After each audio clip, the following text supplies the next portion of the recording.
Last time I did a video like this, my desk was actually in the hallway of our house because we have this really weird alcove and stuff like that. And I tried using that as my office area for a little while and it just never worked out. I always ended up working in this room here, which I was calling my studio. When I moved everything into this room, I kind of did it in a hurry. I had a lot of stuff happening at that time and I kind of just moved everything and just got it all plugged in and it was kind of a mess. Like underneath the desk, it was a disaster. The cable management was not good and it's always bugged me. And recently I got a new monitor. So I took this as an opportunity to take everything off my desk, redo it, redo the cable management, redo the setup and get everything exactly the way I wanted it. Just down to the cable position. This video is sponsored by OBSBOT. Apple recently announced the new Studio Display XDR, and it's mostly what I've been asking for. A better panel, it's now mini LED instead of LCD.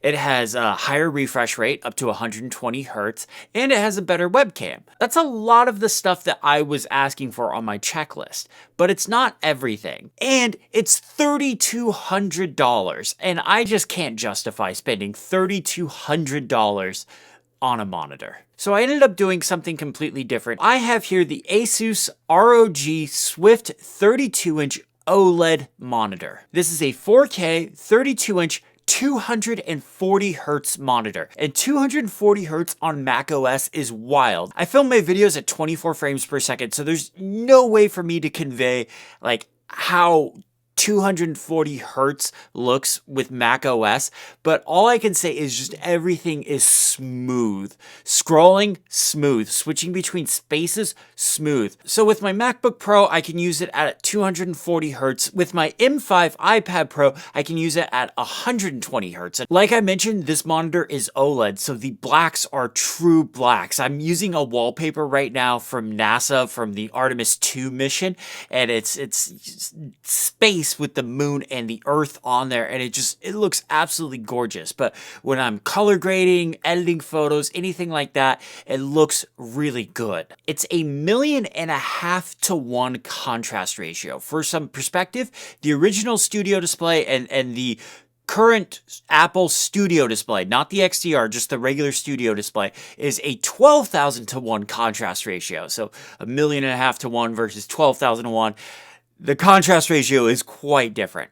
Now, the Studio Display XDR with the mini LED panel one, that is a 1,000,000 to 1 contrast ratio. So it's much closer to this OLED display, but this OLED display has a much higher contrast ratio. Now, it doesn't get nearly as bright as those Studio displays, but I'm in a room, the window is behind me, so I don't have bright shining light on my monitor, so I don't need the brightest monitor in the world. This monitor is plenty bright enough for what I use it for. In fact, when I was using the Studio Display, I didn't even use that at 100% brightness. I was usually around like 70% brightness. I mentioned earlier my needs have changed, and what do I mean by that? Well, I need HDMI in, and Apple frankly is never going to put HDMI in on their monitors. Apple refuses to acknowledge that there are other devices you might want to plug into your monitor that aren't just Apple devices, despite the fact if you get a MacBook Pro or a Mac Studio, they have HDMI on them. The reason why I need HDMI is I have brought my PlayStation 5 into my office here. I've mentioned quite a bit. My girlfriend and I live together now,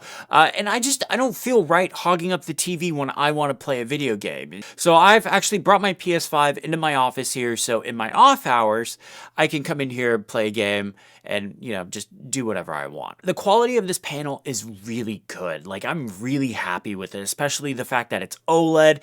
Video games look good on it. Mac OS looks good on it. iPad OS looks good on it. This video is sponsored by OBSBOT. This is the OBSBOT Tiny 3 webcam. Like I mentioned, my new monitor doesn't have a webcam built into it, but this thing has me covered. This is a 4K webcam that tracks your movements by physically rotating and panning the camera. With the OBSBOT Tiny 3 webcam, the camera is on a gimbal and it uses AI to track you.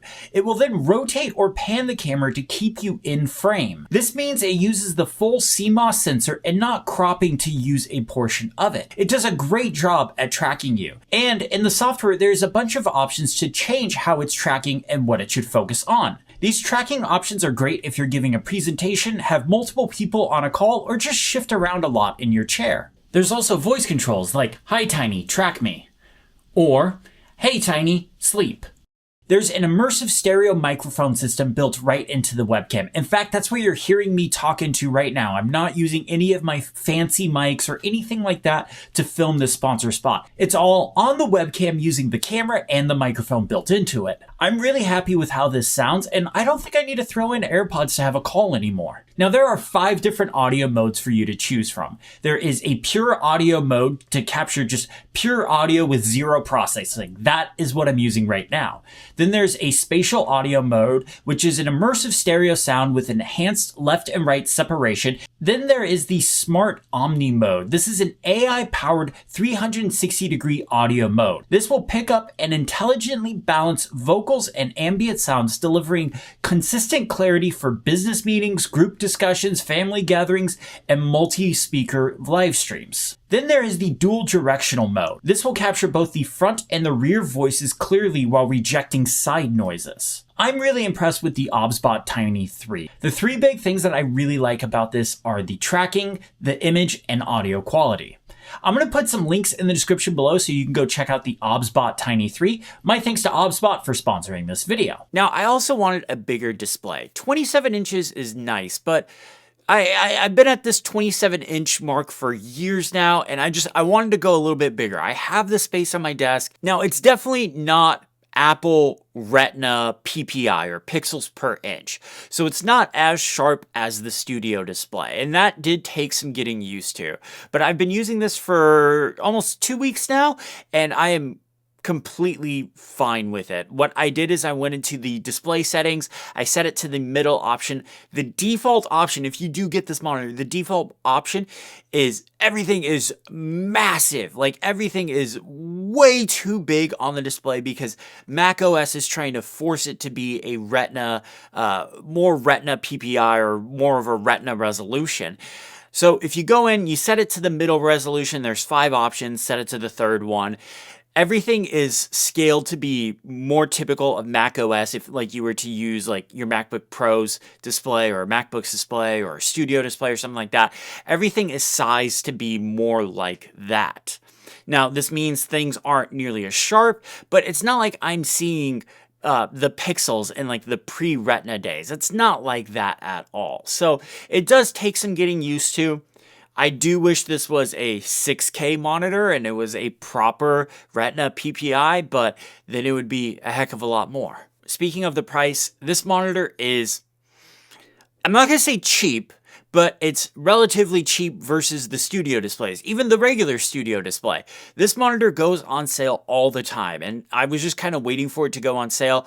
I got it for, I think it was like $300 or $400 off. It was just under $900, and it's regularly $1,200. That means it's cheaper than the regular studio display, and you could buy 3 of these for the same price as a studio display XDR. The non-XDR studio display is using a panel from the original Retina iMac in 2014. The panel's over a decade old now. It really needs to be replaced. LCD is not acceptable at a $1,500 price point. And if you're somebody that has been using that original studio display, all I can say to you is panel technology has evolved a lot over the years. Third-party non-Apple monitors have come a long way. Yes, I do wish they were proper Retina display. That is the biggest knock for me against this monitor.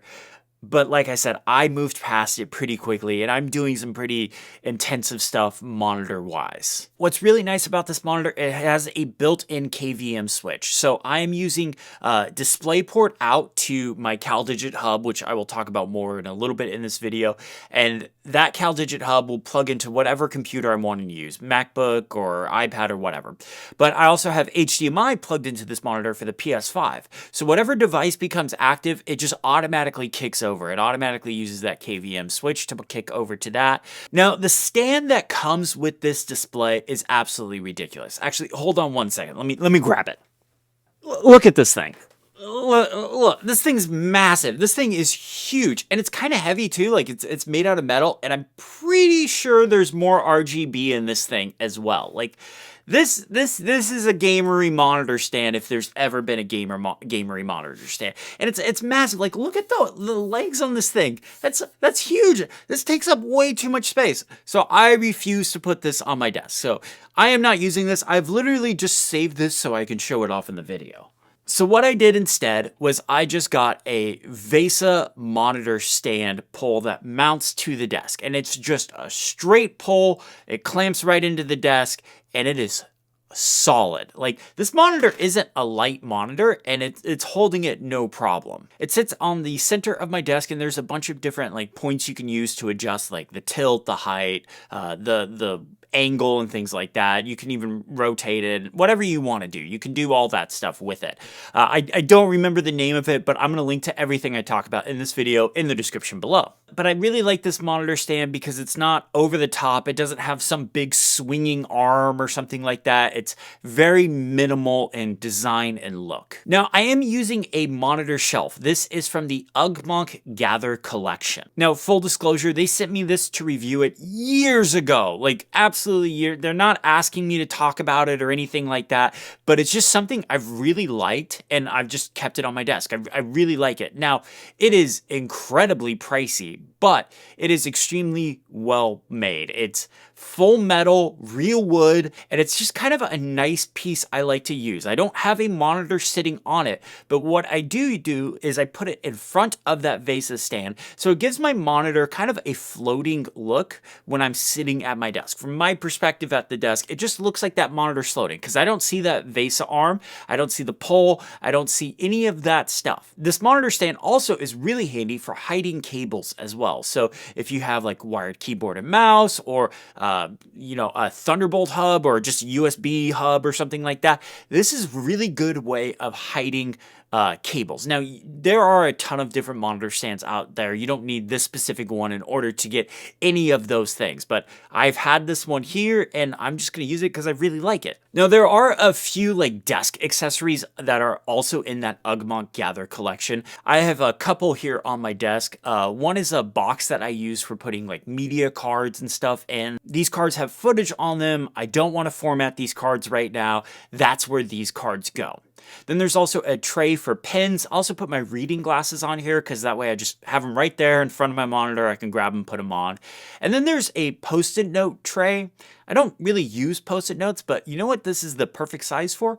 Just kind of a place to keep my AirPods. Then for the desk mat, I have been using the Grove Made extra large wool desk mat for a few years now. And when I was putting back together my desk, I was trying a couple of other desk mats, but I ended up going back to this guy. What I like about it is it's the same depth as my desk. So it goes all the way back. So it's protecting the wood of my desk with the OBSBOT monitor stand, which it's not going to scratch my desk. But, you know, if something was to move, for those that don't know, I've talked about this desk a lot in the past. My dad built it. That's why there's no link to it in the description because it's custom made for me by my dad. So one, I take a lot of pride in it and I love it. So I do everything I possibly can to protect it. But with this desk mat, it did cover the holes to my cable management, so I wasn't able to use the holes that my dad built into the desk to run cables through. So what I did is I cut a T into the mat right above the cable management hole. So this way I can just push cables down and it's held up over the years. I thought, okay, maybe this thing might fall apart because I'm cutting into it,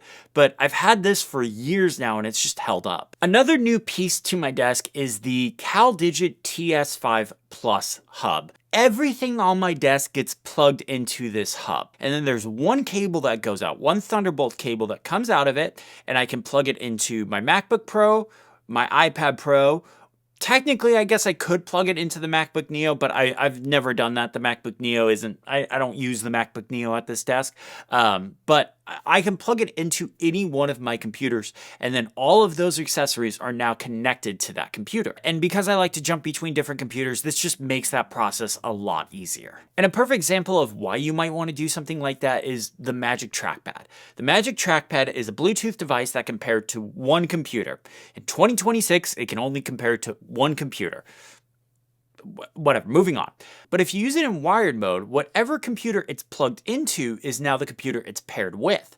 So what I do is I take that Magic Trackpad and plug it into that CalDigit hub. So whenever I move over the Thunderbolt cable between my two computers, that Magic Trackpad is now paired with whatever computer I'm using with the CalDigit hub. So this way I don't have to have two different Magic Trackpads for my iPad and MacBook Pro.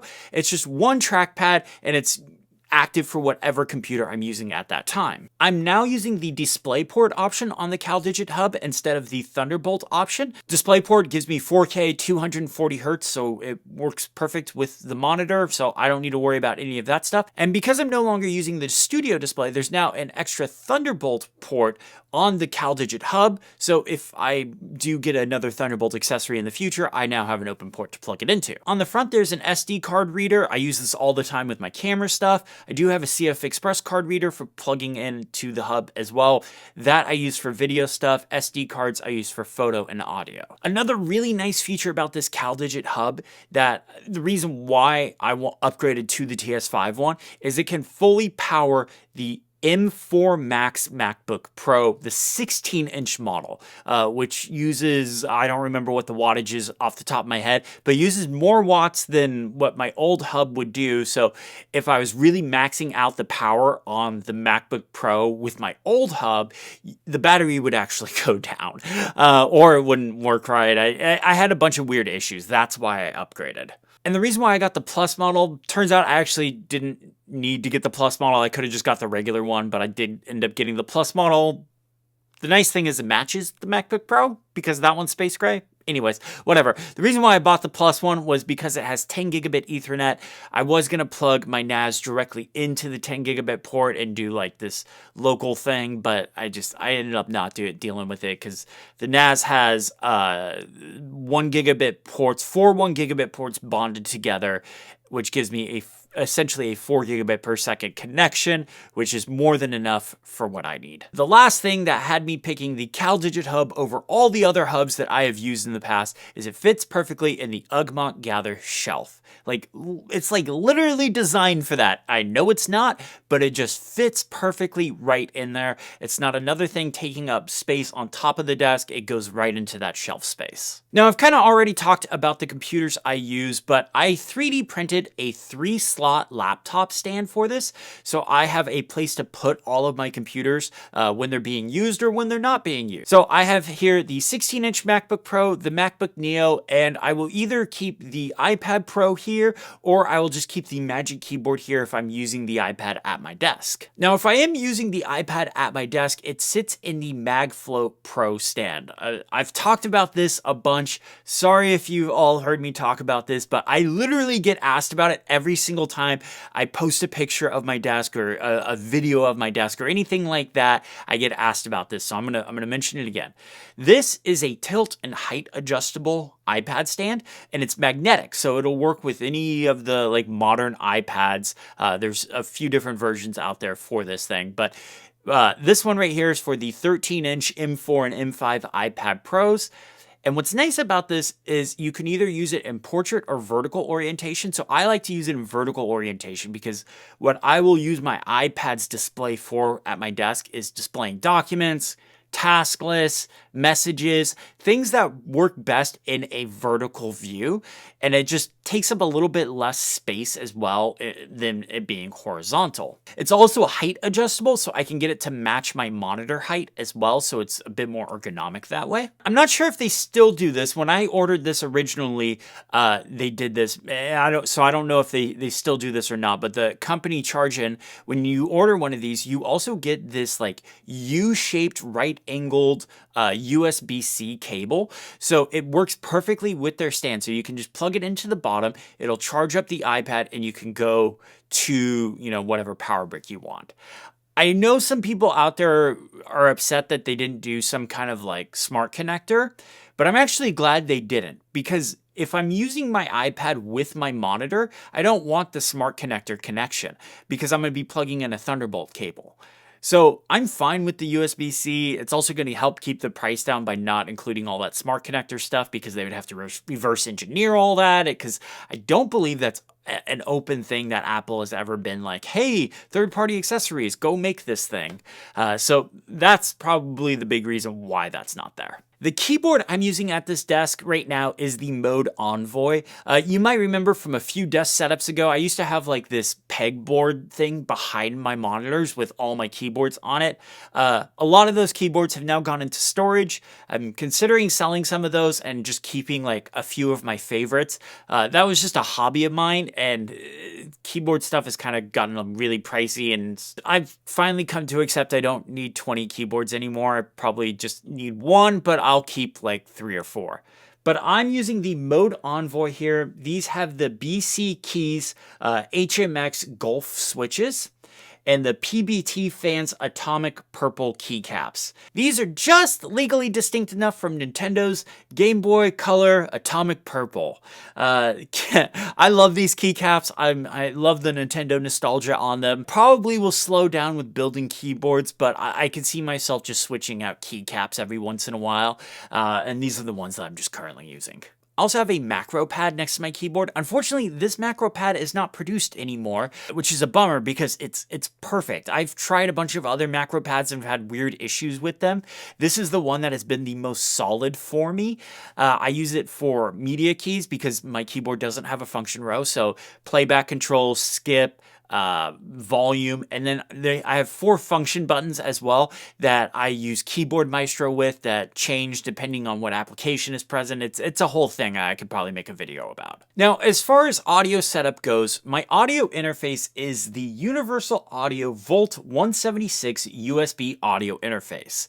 I don't plug in microphones often at this desk, like I'm not podcasting from this desk, but I have my big KRK 5-inch studio monitors plugged into this, and this is where I manage those. In order to use these, they have to be plugged into an audio interface, and then the audio interface gets plugged into your computer. What I do really like about this setup is that means I get a really big volume knob to control the volume. I'm not sitting there messing with macOS or anything like that. I use these a lot for editing, listening to music, playing podcasts, especially when I'm filming B-roll in here.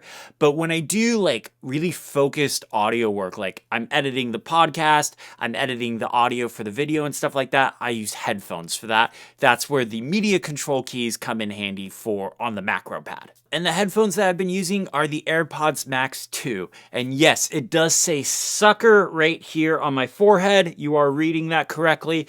I did buy the AirPods Max 2, mostly for better noise canceling. I told the story a little bit, but we just got a new roof on the house. It was the loudest thing ever. The only reason why I was able to get work done that week was because of the original AirPods Max and how good the noise canceling was. So when these were announced with better noise canceling, I was like, sure, I'll jump on that right away. It's also nice that I have a refreshed battery and a refreshed headband, because the headband does not hold up after years and years of work. My original AirPods Max were day one devices, and the headband is just trashed on those. I probably shouldn't have bought these, but I did. You can yell at me in the comments for it. It's fine. I did 3D print a headphone stand that I really like. It kind of has this nice designy thing. It's in matte black. It just matches the desk really nice. All right, so a few accessories on my desk. I have the Nintendo Alarmo. I get asked about this one all the time as well. This is Nintendo's alarm clock. Again, completely overpriced, and it does say sucker right here. Yes, it does. I'm not nostalgic about a lot of things, but Nintendo produces something that is like a functional household item with a Nintendo character spin on it. I'm gonna buy it. So I bought it. It sits here. I don't even use the alarm functionality. It's just a big clock on my desk, and I like having a big clock. The clock in macOS and especially iPadOS is really small. I just like having a big clock on my desk. It's nice, especially when I'm trying to stick to a strict schedule. I do have a MagSafe puck on my desk. This is also part of the UGMonk collection. You can buy all the UGMonk stuff individually, I believe. You don't have to buy like the whole set. What's nice about this MagSafe stand, as opposed opposed to just about every other MagSafe stand that I've tried, is it's magnetic on the bottom. So what this means is when your phone or AirPods are attached to the MagSafe stand and you go to pull them off, you don't have to put your hand on the stand to pull it off. You can just grab your device with one hand. You don't have to use two hands to pull it apart. The puck and the stand don't come with the device if you try and do it. There's a nice clean separation. I really love that about this, and I don't understand why all MagSafe stands don't have some sort of functionality of like, it's going to stick to whatever you set it on and you can just pull your device off with one hand. I have a desk lamp as well on my desk, just a nice little accent light, practical light, if you will. It's also just shines light on the keyboard and anything that I'm working on down here. It's very much a practical thing. And then I also 3D printed a paper tray. It may be 2026, but I still get paper stuff sent to me. Most recently, all my tax forms and stuff like that. My taxes are so ridiculously annoying. Like it took months and months to get all the papers and stuff that I needed. Like I literally finished my taxes a couple of days before they were due because I've been waiting on documents. So I printed this paper tray as just kind of a nice place to put all the important papers that I still need here, and then once I'm done with them, we have a shredder, I can go shred them. So that's it. That's my desk setup in 2026. Let me know what you guys think about it in the comments below. And I also want to hear, what is your favorite desk accessory that you have right now? Let me know. I love hearing about desk accessories and I want to check stuff out. So let me know in the comments below. My thanks to OBSBOT for sponsoring this video. If you liked the video, hit the thumbs up button, subscribe if you haven't already, and have a great day.